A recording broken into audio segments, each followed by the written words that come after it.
Appalachian Creative Podcast, Episode 2.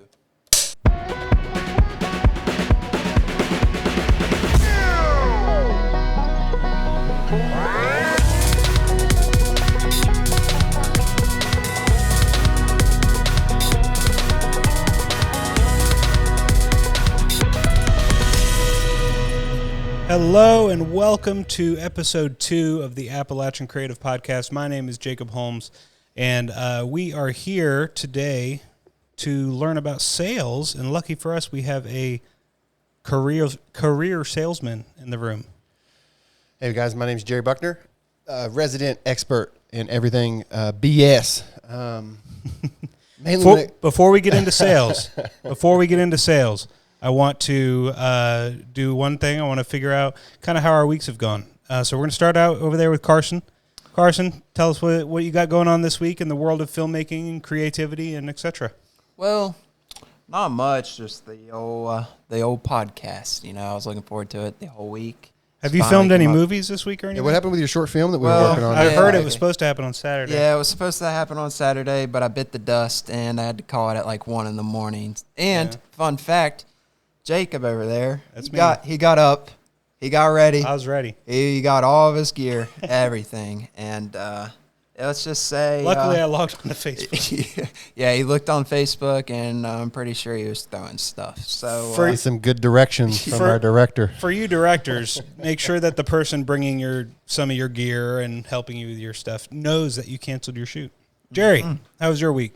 It's pretty good. Just working on catching up on some of the marketing promotions that we're working on. Set up a couple meetings with a couple new like chamber type people, trying to set up some networking type events. Right on.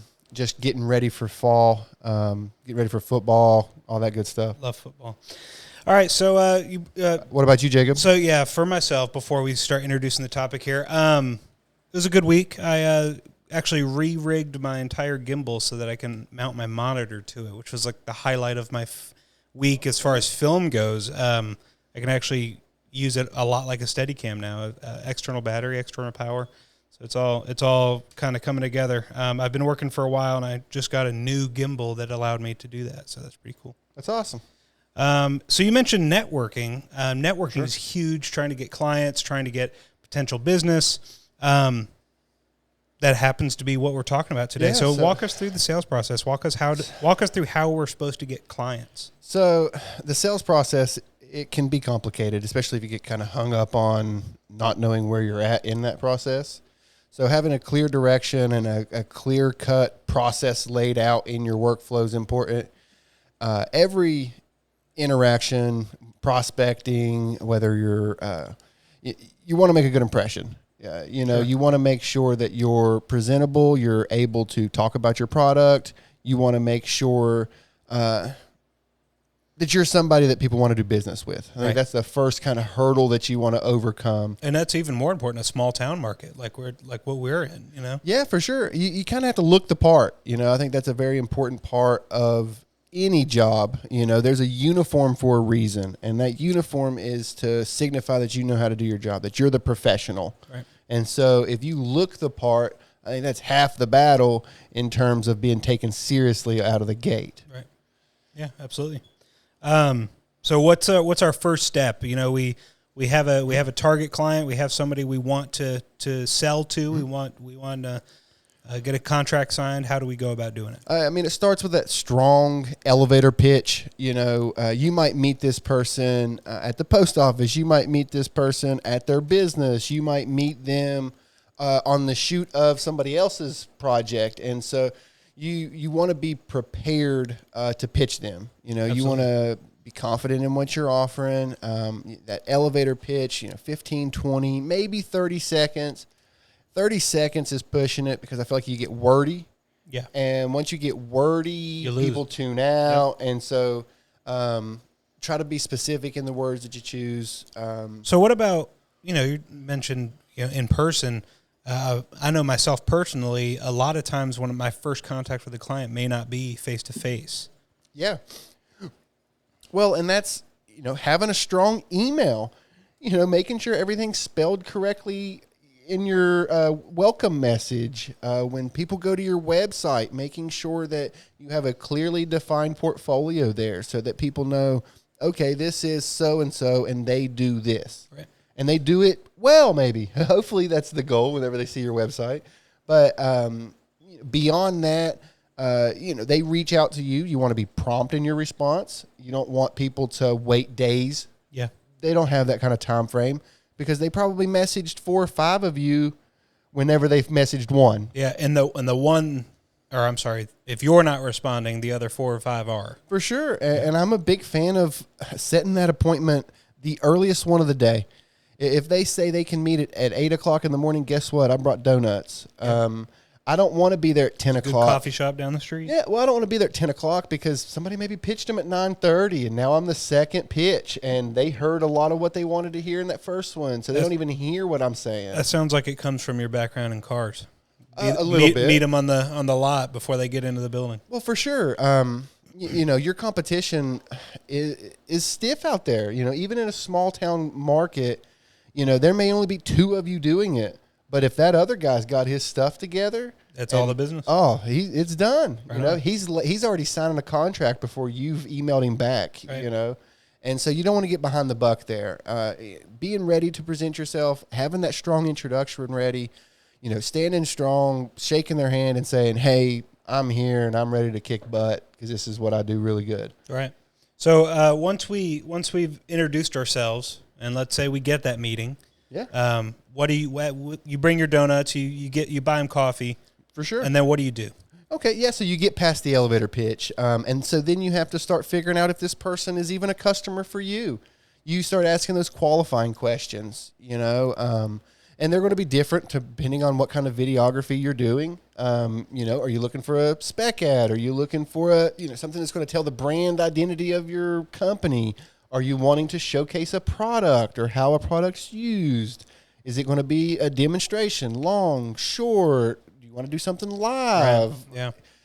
And this is important, who's your audience? too. Where's it going to go? Right. This is important, too, to know what you can and cannot offer. Yeah. I've personally had clients that ask for things that I, frankly, don't feel comfortable charging them for those kind of services. I'll try anything, but there's a cost-benefit analysis that has to be done. If you don't know how to do something and you want to learn, then you might have to drop your price a little bit just to set their expectations. Because if you're charging premium pricing for something you don't know how to do and you can't deliver a premium product, then it's going to look bad on you in the long run. And if you're confident in your skills and maybe you have to bring in equipment to land that bigger client or that bigger budget. Or people. Well, yeah, so then you need to account for that. Right. You need to account for it up front because at the end of the day, your time is still worth something. Right. Yeah, you absolutely. have to pay yourself. Yep. And if you don't account for that stuff up front, then you're bringing home $100 after the end of a 3-week shoot. Yeah. And your wife is wondering what went wrong. And you just have to say, it's just how it is. That's just, the way she goes. And no one wants to be in that position. You'll have that on these big jobs. No, for sure. And then you're trying to push your product. You're trying to sell it for a premium. You're cutting yourself short in some ways.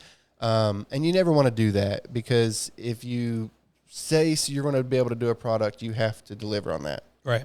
So as far as building rapport, you said the client has to like you. Yeah.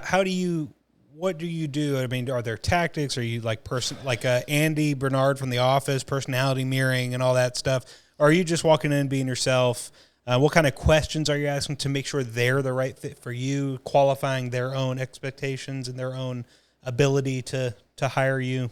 Well, I'm a big fan of being yourself. Authenticity sells. In car sales, I never wanted to be the other guy, what the other guy was doing, because the other guy, what he's doing probably sucks. So if I try to mirror his look, then I'm going to mirror his habits. Yep. And I want to stand out and be my own man. So I want to go a little bit beyond that. I'm big on get them laughing. A small little joke here, there. I have that benefit of being able to get a little chuckle, get them moving in a way of saying, hey, this is a normal guy here. Lets their guard down a little bit. For sure. Yeah. And you do it casual. You can't force it. If you have a weak hello, then your how's the weather is going to be weak. Yeah. So Yeah, you have to practice that type of stuff. How do you qualify if they're the right person for your services? For your pitch? Really, have you got a video in mind that you've already seen? Okay. And some examples. Yeah. And so that's a good one right there, because they may have screenshots, or they may have a link saved or something they can shoot your way. They probably have seen what they're looking for.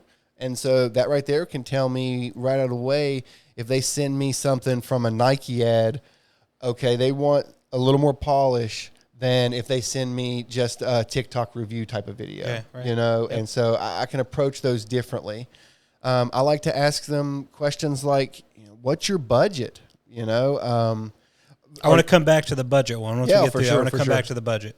What's your timeline? Are you looking to turn this over in 2 days, 2 weeks, 2 months? Are we going to need a crew? Is this something I'll be able to do? I like to ask, are you the decision maker? Yeah. Are you the one making a decision? Because I couldn't tell you how many times I've sat in a meeting with somebody and they've asked me a million questions, and I get to ask them, is it time to buy? And, oh, well, so-and-so's not here. Yeah, right. Okay, what questions did he have? Right. I had a client, we actually start their project here in 2 weeks. They reached out to me. I had a whole probably 30, 45-minute conversation with the COO who reached out to me, and she was down for it, ready to go, and then sent her the contract, started sending invoices, starting planning. She said, hey, before we sign the contract, we got to talk to the CEO, so all three of us are going to hop on a call. Now, it wasn't an issue.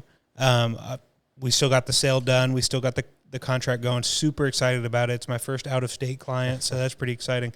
But, it was just another meeting that I had to prepare for. That, are you the decision maker? Sure. That one question alone would have allowed me to hopefully kind of avoid the double meeting and just get to work, because at that point you're just waiting for someone to pull the trigger before you start your planning. Oh, for sure. And when you're a small town creator, the decision maker may not even be in town. He may be upstairs, we may need to get with the pastor and pray on this. Yeah. And so these are things that you need to be prepared for as a small town creator. Absolutely. And if that's something you're not prepared for, then just be ready for it, because it happens. Yeah. And you said, this is something I had in my notes here I didn't even catch. You said, they send you a video they like or something like that. I've gotten in the habit of asking, am I going to have creative control? Yeah. Because I actually have had clients that say, I don't really know what I want. I want it to look good, and you can do the rest. And as a matter of fact, Carson and I this month are heading up somewhere to shoot a fairly low-paying. He's a friend of mine, so I'm helping him out, and we're trying to nurture that relationship. But I'm heading up there, and he's going to end up getting a several $1,000 job for not several $1,000. So because it's going to be a fun shoot. He said, "You're the man. I trust you." And I'm like, "Well, I'm going to go get some stuff that is super, super dope looking." So, well, and being a small small town business, being your own boss, you can weigh those in your proposal, right. And so you can take a skinny deal if it means traveling somewhere fun, going to the beach, yep. Things like that. So if you can make a little trip out of it, I'm a big fan of that. Especially, we do a lot of shooting on the weekends, Saturday. Well, what are we doing on Sunday? What are we doing on the way back? Can we spend a night? Can we do something to make it worthwhile? A lot of ways to maximize that. So we've qualified the lead. We can provide the services. We have a rapport. We're laughing. We're eating our donuts. So now sell them. No, I'm joking. So how do you transition from your kind of a friendly conversation to a business? Let's talk products. Let's talk service, and then work our way down into a deal. Well, and I think I kind of joked about now is when you sell them, but I think a lot of people will get ahead of themselves and they see, oh, I've got some good rapport. Now is the time for me to close them up and say, let's do business together. Yeah. And we don't even know what we're selling them. Yeah. And so, well, and I want to, for those of you that, may get ahead of yourselves out there, sitting down for a lunch with a potential client, and the first thing you say is, what can I do for you? How can I help you? Mm-hmm. What's your budget? That's going to turn them off 9 times out of 10 sure. turns them off immediately. So I've had clients where I could tell they just were not ready to talk about a sale. They were getting to know me. They were enjoying the conversation. You have to be able to learn the ins and outs of that particular conversation to when you can interject with sales. They know why they're there, but they don't want to feel sold to. Well, that's some of the skill of sales is the pacing of this. Yeah, it's important. Being able to interpret the client across the table from you and say, okay, he is no nonsense, or she is in a hurry, or no, they want slowed down. They want the full spiel. They've got 5 more of these coming this week, and so they want to really dial in and take notes, and they're going to do this, and they're going to. So you just have to be able to recognize that. Right. And once you've done that and you've said, okay, this is something I can do. This is how I will do it. This is where you start to demonstrate your value as a creator. You start to show your services off. So there's talking about your services and stuff like that. I know for myself, starting out as this is mainly for videography and client-based stuff, not necessarily film, but it can be. When I first started, everything I heard was niche down. Pick a niche. Sports, weddings, business, social media, pick a niche. And I purposefully did not do that. One, because I took what paid the bills, which I think is a stage everyone has been in at one time or another. But also because I wanted to learn what I liked more. The only experience I had beforehand was weddings. Right. And I hate shooting weddings. I get that. It's 10-hour days. Yeah. It's bridezillas. It's half the time you don't even get fed if you're a vendor, even if it's in your contract. So, there's something to be said for not niching down too early, because what my business currently offers that I'm starting now, my business has been open for over 2 years. I'm only starting now to really niche down and price those other guys out. I don't say no to a wedding, but I do charge more for weddings because I don't like doing them. I think that's why it's so important for especially a young or a new videographer or somebody who's just trying to get into the business to not niche down, to stay open to anything. Take any job that you can get that pays any amount of money. Yeah. What I'm doing now was not on my radar 2 years ago. Get the good creamy shots, put it into a portfolio. You may use it again, you may never again, but you at least get those shots. Yeah. Because over time, you're going to be able to build that portfolio up. And you're going to meet people that are in the industry that you're going to be like, oh, that's a great idea. I have friends that do exactly what I do, but they're in different towns. They're in different markets. Yeah. So I'm able to offer those here without actually stepping on my friend's toes. Well, and the other side of that is, especially in filmmaking, you could be in a union and go on strike, and what do you do now? You know what I mean? And so you have to be able to figure out how you're going to pay those bills still yet. How do you make these clients, how do you make them understand the value of what you offer? You know the value, but how do you get them to understand it? Because sometimes they know they need a video, but they don't understand that you know what you're doing. They want to have all this creative control, and you need to be able to just do you and let that impact their business in a positive way.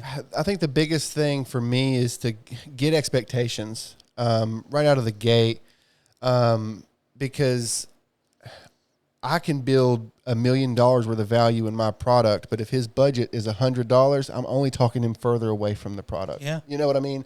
And so I want to get somewhere on that same page, because I could be willing to do it for his budget.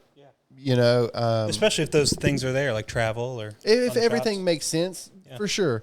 And so I'm not going to turn away anything, or at least not without a well-considered thought. Right.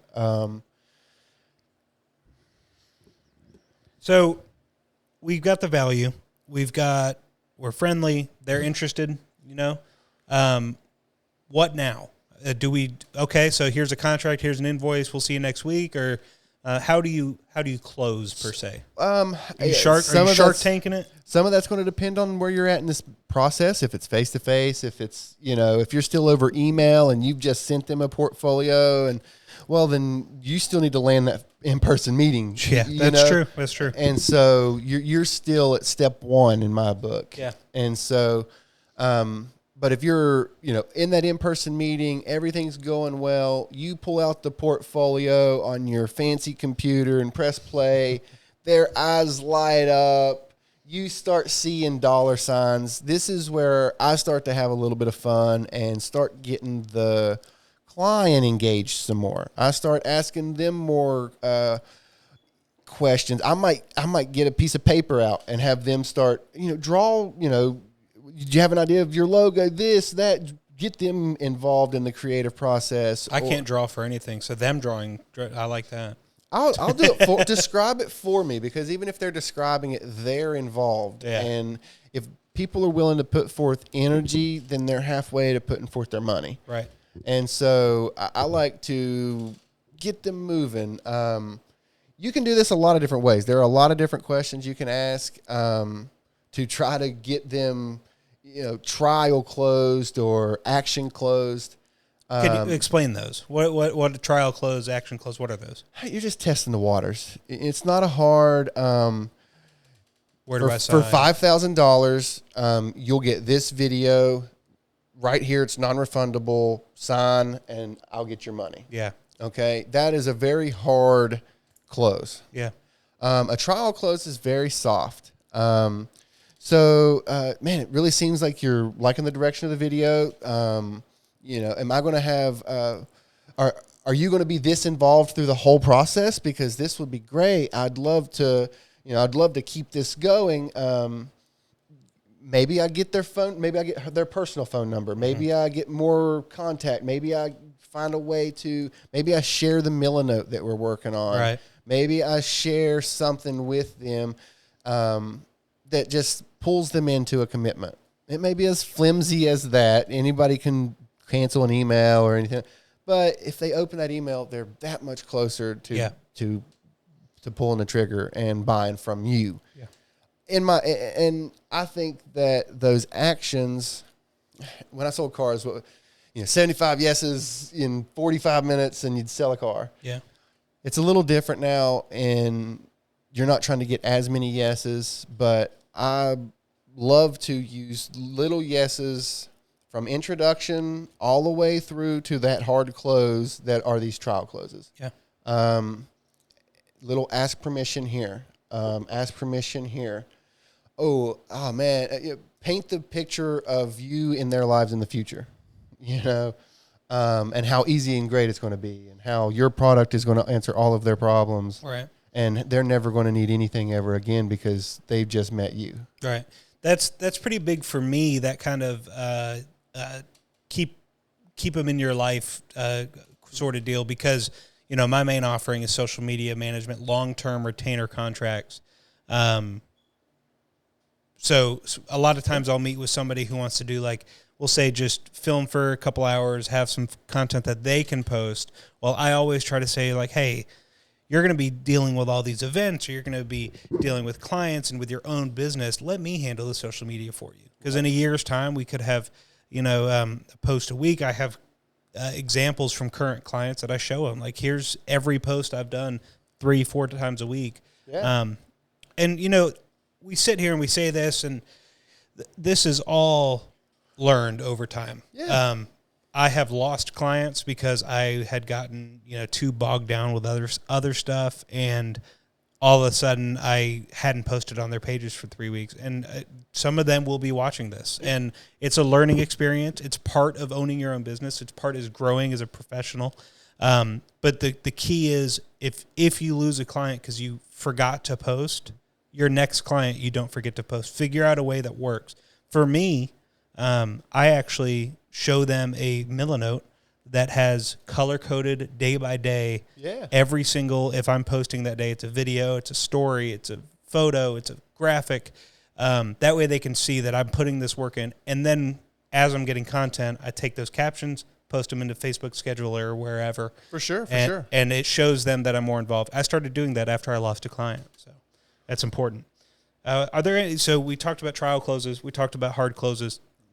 What other kind of closes we got? Well, Are there more? Yeah. So, and so you kind of brought up a point there. So like, you maybe backed your way into filming some ads for somebody. They may want some little editing, but they're going to post it, little things like that.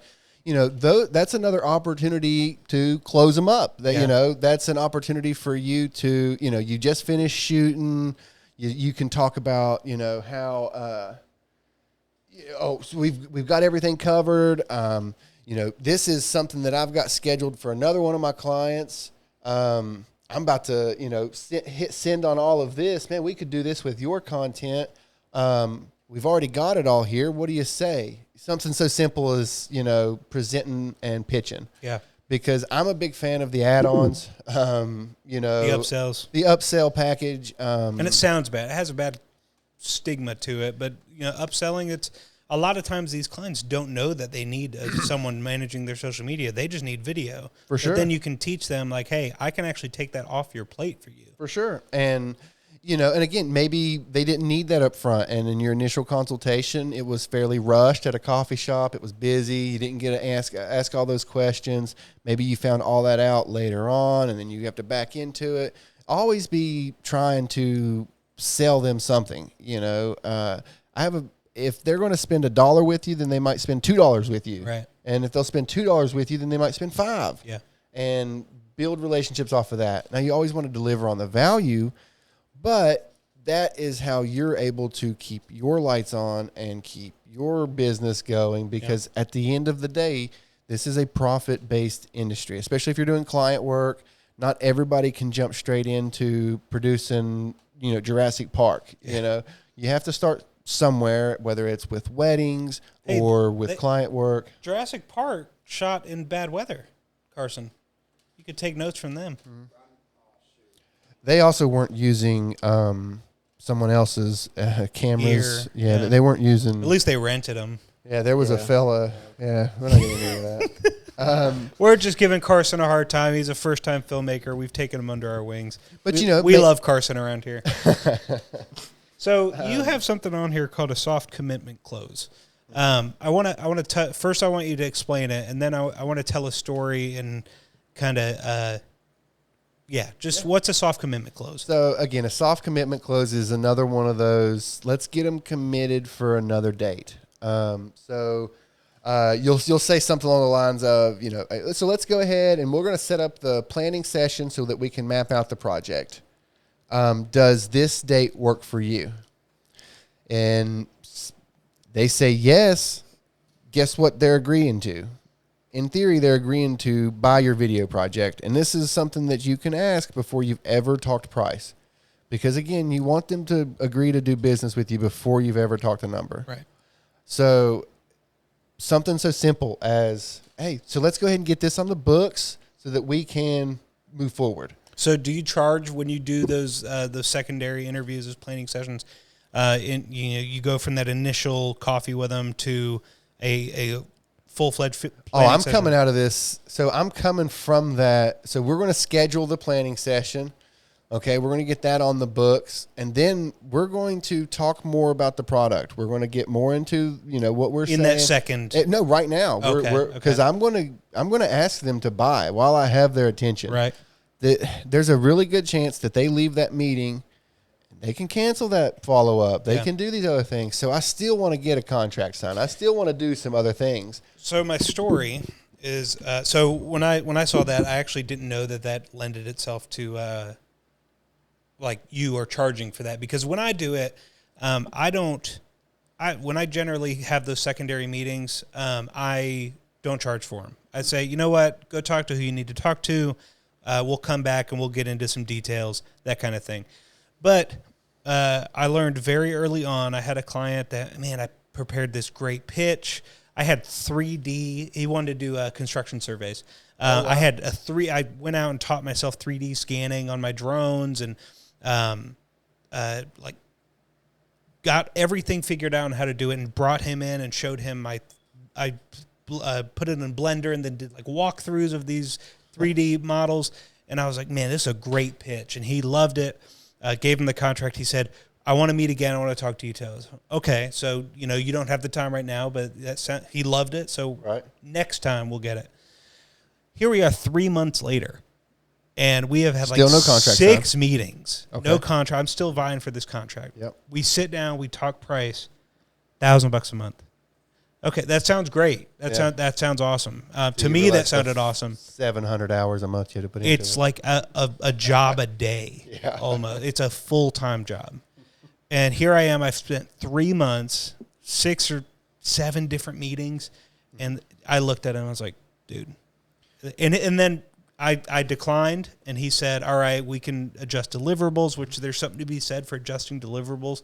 But it just was so far out of the ballpark, and I've never heard from him again. I don't even think he lives in this town anymore. No, and again, and I'm not the only one he's done that to, is what I found out. Well, and so that's why a big part, I'm going to get to this part where you have to ask them for business. So this is the part where a lot of people, I feel like, fall short. It's very hard for expect them to say, "You want $1,000?" You either assume they're going to say yes or no. Yeah, and you probably have some preconceived notion based off of previous experience and this and that, and you suck and this.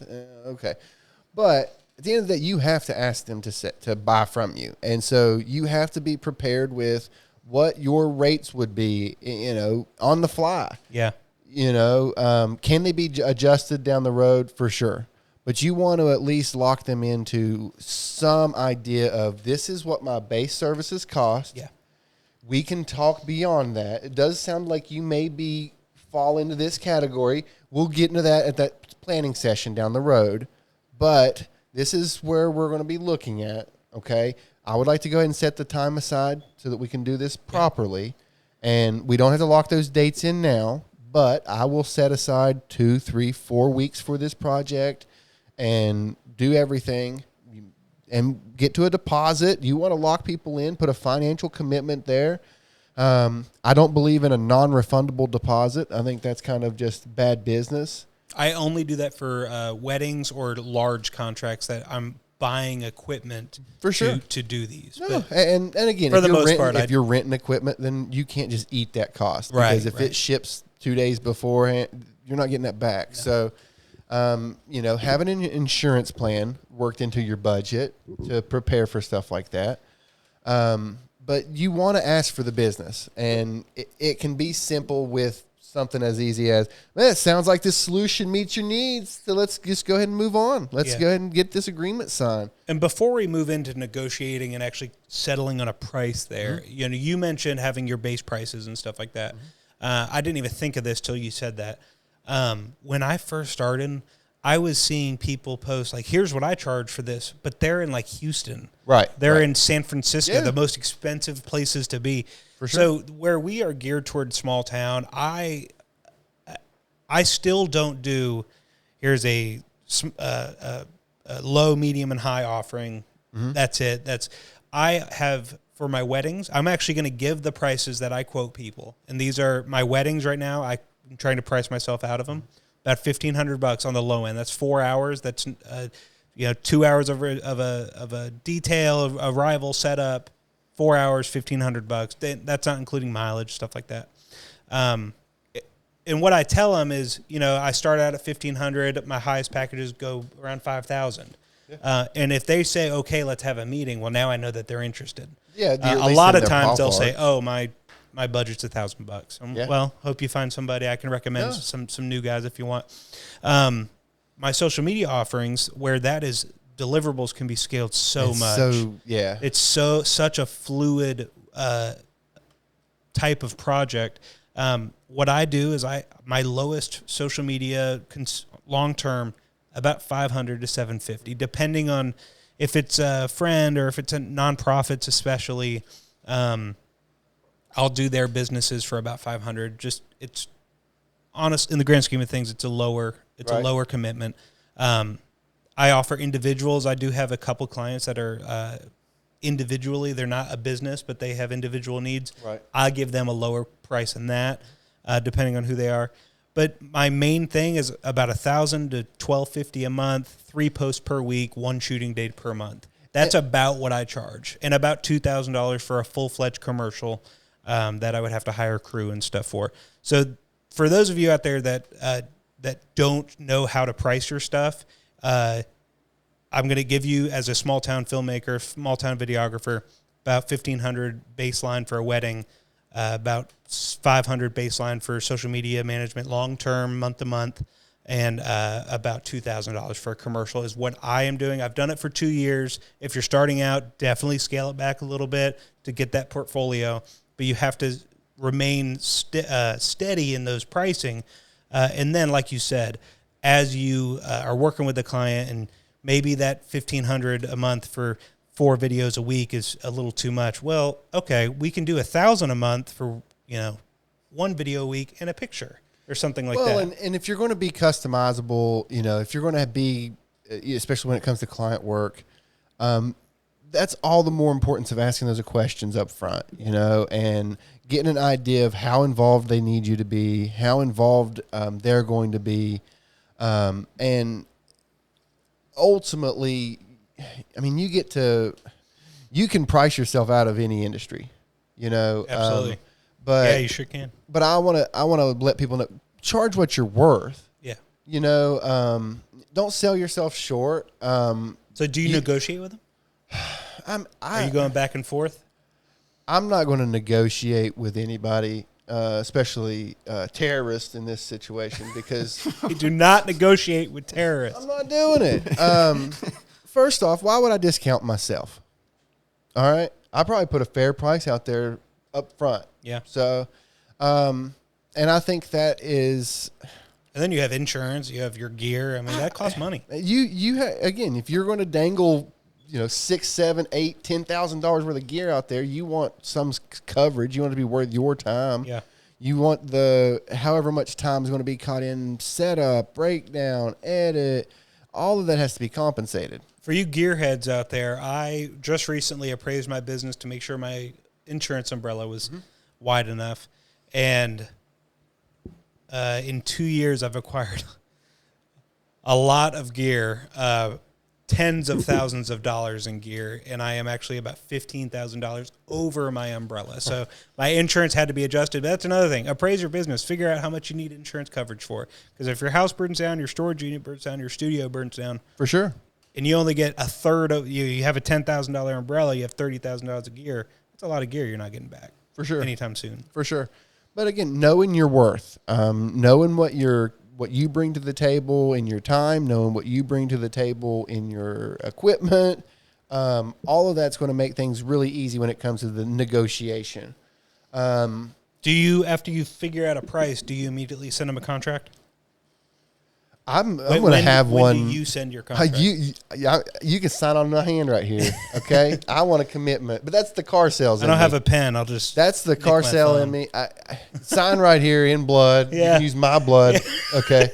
Sign it. So but again, that's just that commitment. You want to lock the people in, and it's a contract is a contract. Any lawyer will tell you you can get out of that. I don't care. Contracts are interesting at this point in a small business owner, because if I have a client who just doesn't pay, it's like, I'm done, and they have a contract for 3 more months or whatever, am I really going to hire a lawyer? No. Well, and something. I mean, if it's a huge job, maybe, but for a couple $1,000 a month, even no. But something you have to keep in mind again as a small town creator. These businesses can catch these hands. Yeah. Okay. Like these small businesses aren't protected by everything. Yeah. Okay. And I thought you were going to take that another way. As a small town creator, as a small town business owner, that person that you sue for that $4,000 remaining on your contract, he's got friends that have potential business, and I don't want to do business with that guy. He sued his last client because he cut it. No, I mean, and again, you have to weigh that risk, but it is a risk. It's something to be considered. No, yeah. But again, I've got no problem being confrontational when it comes to protecting myself and my business. I want to be fair with everybody, but I'm not going to sell myself short by no means. Right. And if they're going to be confrontational, guess what? I can be confrontational too. You can confront too. Yeah. So, all right. So we had the money. We had the contract signed in blood. We have not fought our client. Are we done? We've closed the sale. Like, we're ready to go shoot, or is there another step? I mean, you're pretty close. I mean, if you got a signed contract and a smiling client, dude, you're there. Now it's a matter of staying with them consistently. Don't let them back out. Don't let them get their cold feet. That follow up every step of the way. If you say, I'm going to send this email, send that email. Yeah. You say, hey, I'm going to follow up with a phone call and a text.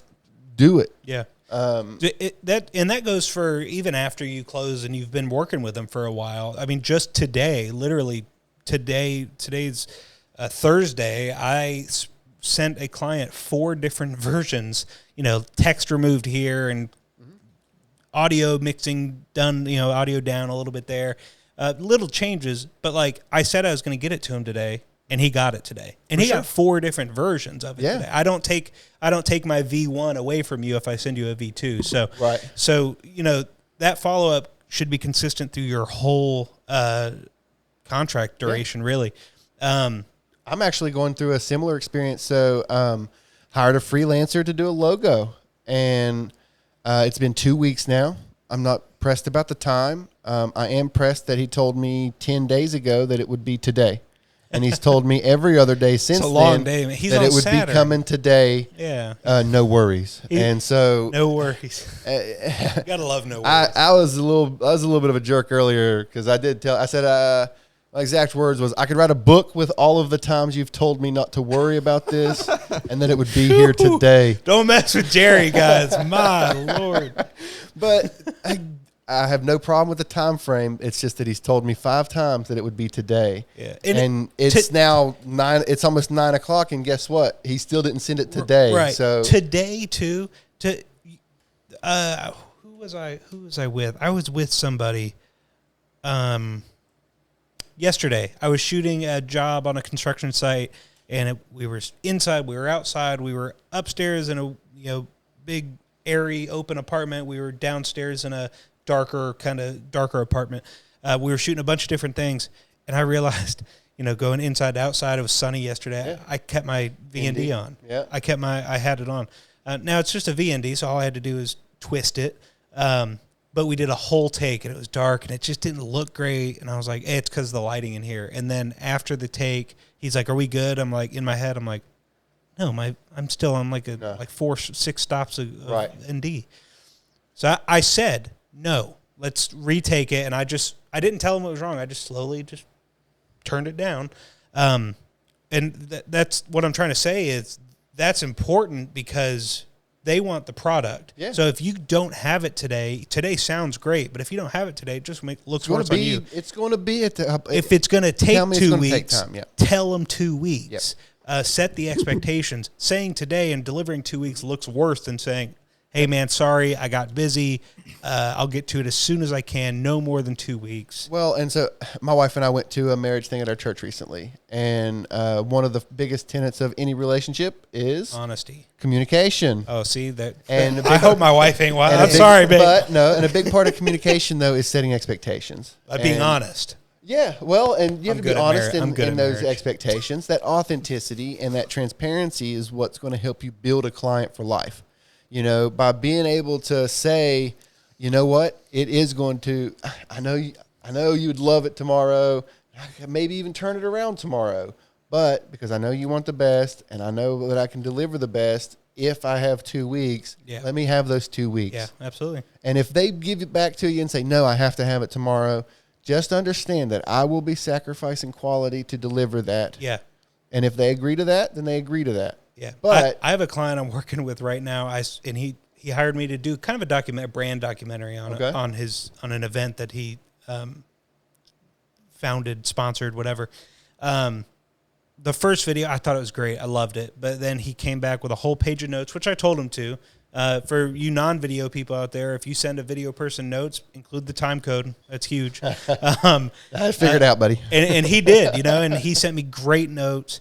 And our deadline was September 8th, which is right now. It is September 5th. So, and I told him, I don't know that I can do that by September 8th.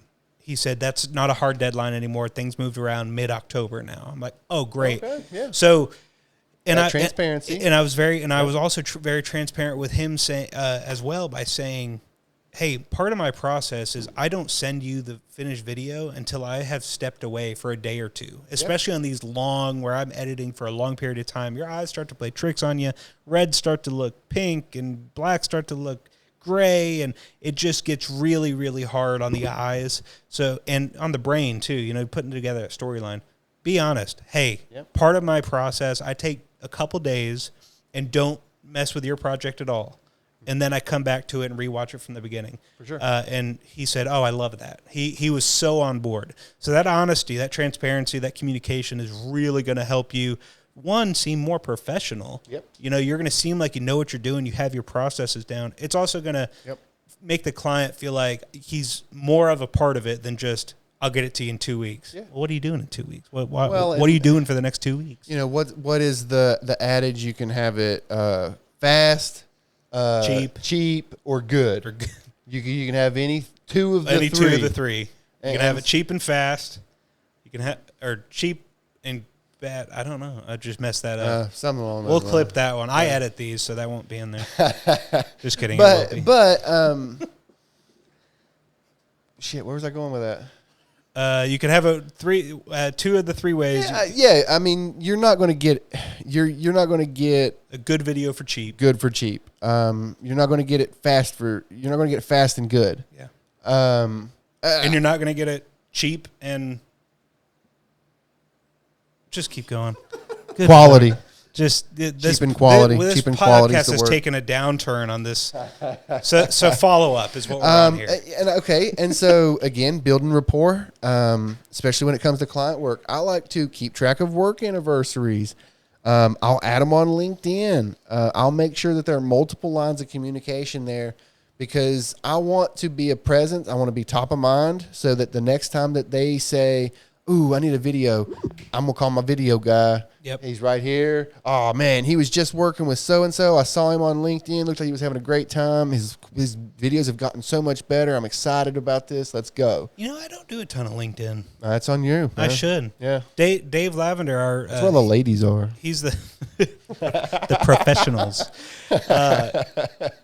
Dave Lavender is the head of the West Virginia film office here.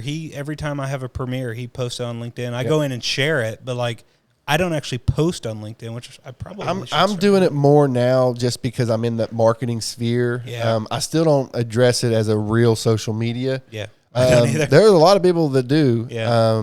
They're like CEOs and stuff, weirdos. What? I like to stick it to the classics, MySpace, Zanga. I'll do a little ICQ here and there, but I'm a big fan of AIM. Carson's I don't 19. Know what He didn't know what any of that is. Nope, I really don't. Actually, I've heard of MySpace. That was like before Facebook, wasn't it? Oh, shit. Old Tom. Yeah, that was back when you could literally rank your friends, and it was ruthless, dude. I had 4. You had 4 friends? Top 4. I had all kinds of friends. But you go up to 4. You made it to the top 4. You knew you got were in. there. And number 1 was High Times, man. It was always High Times, the girl that I was seeing, best buddy, and then best buddy number 2. And best buddy number 2 was that spot everybody wanted, man. Is it like a best third in the circle? Is like ranking people? Is that like a best friends list on Snapchat? Yes. Never heard of Snapchat. Yeah, you've never heard what? It's similar. I'm in the middle of these two age groups here. I think. How old are you? I'd like to not disclose that. Oh, okay. I'm like in my late 20s, is what I'll say. But yeah, Carson, Snapchat, it does it by how often you snap them. MySpace was literally ranking them. You just moved them around, but MySpace was low key coding. Yeah, like we were really coding HTML at like 11, just so we could have pot leaf background on MySpace, man. It was real deal. But the Appalachian Creative Podcast does not condone drug use. No, but marketing using LinkedIn, Facebook's a good one. Whatever they're on, be on it. Facebook Messenger's great because you can't turn off the read receipts. Oh, that's nice. I didn't know that. At least I haven't encountered anyone that's done it. So, but always, I know if you're seeing my messages. Always be in a position to ask for your next sale. Again, they've done business with you before. They're likely to do business with you again. Generally repeat business. They spend more. They're happier. They're just easier to deal with. Yeah, and so if you can trust you, cultivate that repeat, that's where it's at. Everybody loves contracts. I think everybody's wanting to go to contract. How about we deliver a quality product every month to where their business needs you before anything else? Yeah, I have a client, Jessica Huff. I have no problem shouting her out. She's one of my friends. Shout out Jess. Woo! We were in a long-term contract. We had a year contract. We ended it early. It was amicable because I got a new job with the news. I wasn't able to do it. Wasn't able to provide what she needed, so we ended it amicably. And now she hires me on a job-to-job basis, and I don't send her a contract. It's, hey, I got a keynote speech in a couple days. Can you be there? Yeah, I can be there. All right, see you there. For sure. And I'd rather have that kind of client over one that I have to stick. Here's what the contract says, because I mean she's great. She's shout out Jess, you're the bomb. Yeah, here we go. That's the first sound effect used for Jessica Huff. I hope we're on camera 3. Shout out Jess. Shout out Jess. All right. Was it? Everybody wants to do contracts. Yeah, contracts. We like the contracts. Yeah, well, again, treat them right, and they'll come back. That's another reason why I don't like to negotiate. If I'm negotiating, then you don't see the value in what I'm doing. If you don't see the value in what I'm doing now, then you're not going to see it whenever I'm 2 weeks into the project. You're not going to see it whenever I go to deliver the project. You're going to pick it apart. You're going to want to over-edit. You're going to want this. You're going to want me to reshoot stuff. You're going to want me to do all kinds of stuff. That's why I'm not going to negotiate, because it sets an expectation in that customer, in that client relationship of, I'm worth this. I shouldn't have to negotiate this. Yeah, you can either see the value in this or not see the value in this, but at the end of the day, I'm worth this. Yeah. And if you're willing to work a little less than that, they say it's a friend of a friend, a referral. You want to keep the business. Yeah, you might cut yourself a little short, take a little less money. Maybe maybe I phone this one in, and maybe I don't shoot this personally. I have somebody else do it. Whatever, you make it work. But I'm not going to negotiate with people for the sake of saving them money, because if I save them money, then I'm only making me more headaches. So, you seem like you're pretty confident with this. You're going to get these clients, you're going to hit these meetings and all that. So what happens when you don't get the client? See? There it is. What do you do? Do you, I don't want to say hound them down, but do you follow through a little bit more, maybe a little bit longer drawn out period? Well, and so... Or do you just wipe your hands with them? So, okay, you followed up and you got nowhere. You followed up and you got nowhere. You followed up and you got nowhere. There's nothing wrong, especially when you're early on in your career, of emailing those people and saying, hey, I know that we've probably moved on. Our relationship can be different than that. To get better, I want to get better. What did you see in my pitch, in my presentation, that turned you off? You might not get everybody to reply to that, but you're, again, from a sales to sales standpoint, you're going to get somebody that's going to say, okay, I'm going to tell them, I'm going to be honest with them, I'm going to give constructive feedback, because that's what you need. And isn't it great? I've had people do that, and they say, everything sounded great, your prices were just too high. Yeah. Right back to the top. All right, so what do you want? Yeah. We can scale it right back into that, and then you potentially could have more business for a client that you already have a pre-existing relationship with. For sure, but same goes for, I've found, the same goes for clients that you have ended relationships with, that maybe they were not happy with your services, because when you first start, you're trying so many different things. Yeah. I go back and look at when I first started shooting in log footage. I go back and look at my color grading. Like, no wonder they didn't like it. Yeah. And I have reached out to people saying, hey, I know it didn't work out 2 years ago. I have gotten a lot better. They're still friends on Facebook. I know they're seeing what I'm putting out. Yeah. And I've had a couple people say, we'll give you a shot. And I usually will give those people a little discount, because they're taking a $100 on me, because the last thing I provided for them wasn't up to their expectations. Now, whether that's a 6-month contract with a free month in the beginning, whether that's $100 off or 20% discount, it doesn't matter. I show them that appreciation. You have to rebuild that trust. Absolutely. You have to kind of get that relationship started off again. I had a client, I offered a second round of edits. The contract said 1. He kept saying, I know it says 1, blah, blah, blah. I was like, you know what? Because the shoot didn't go how we planned it, we're just going to, I'll give you a second round for free. Like, we'll make sure you get it how you want it. Well, and there's also this, I know, like, nobody wants to come to this, but there's also this idea that, like, maybe you need to get better. You know what I mean? Like maybe you need to practice more with your camera. Maybe you need to learn how to use your lights better. Maybe maybe what you're putting out there is not very good. And there it is. That's a fact, though. Carson's Like, on point and with sometimes you have to come to terms with that. Yeah, it is. And another way to get better, one thing I always found was, like, everyone said, go out and shoot, go out and shoot. I got a family, man. I can't pick up my FX30 and walk around for a couple hours shooting trees and stuff. Maybe you shoot your family. Your little girl probably is growing up. She is. My dog and my daughter are like the number one things that I test my gimbal out on and stuff.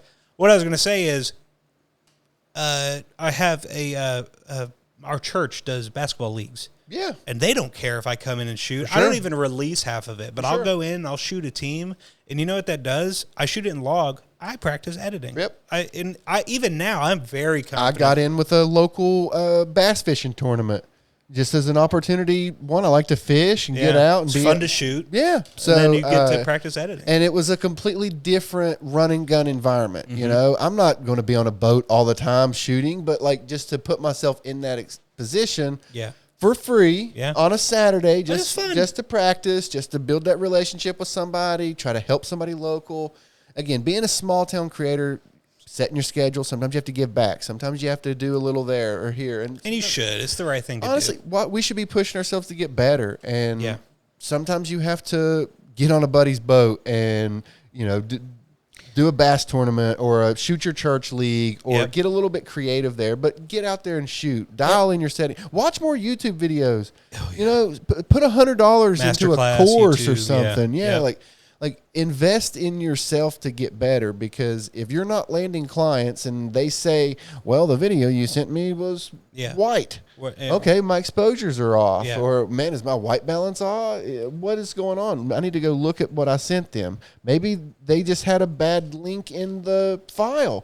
They could have had a bad file and never even thought a second to say, hey, there was a problem with that file. You know, I don't know if you've experienced this, but every video I've ever sent Jessica Huff, actually, every video I've ever sent her via text, where I just take it from my file onto it's pixelated. For sure. No other client has that issue except for her. So for her, she knows that I'll text it to her so she can see it and get the vibe, but then it's in the Google Drive. You know, no, see, it's compression. Yeah, it's something. Gets super compressed. Something. But I want to go back to the editing thing. I'm a very talented editor. I'm confident enough to say that. My last movie, I got asked if I shot it on an RE. I shot it on an FX30 A7 III primarily, but it was edited so well and so crisp. And part of that goes in the shot and the camera settings and stuff like that. But I was able to edit it and bring out those highlights well, and it kept the blacks black, and the colors were saturated perfectly. That kind of thing. I'm a good editor. I'm a really good editor, and I know that. But I still will go shoot a basketball league just because maybe I want to try a magic mask on DaVinci Resolve, and I don't want to do that with a paid video. But now I can go try to mess with some things I don't normally mess with. Quick actions, or a new lens, or maybe I'm trying to work on crash zooms or something with a moving subject. Whatever it may be, find an excuse to get out and use your expensive equipment. Find a reason to get better. Find a project. Write a project. Get into, something. You've got, for $8, you go to Target, get a couple figurines, and now you've got a stop motion studio. Yeah. And what can you create with that? And that all boils down to shut up and shoot. Yeah. That is actually our next week's episode. We've landed the client. Now we're going to go out and shoot and figure out how to make ourselves better filmmakers. Yep. So from all of us at the Appalachian Creative Podcast, thanks for tuning in. Thank you. We'll see you next week. See y'all later.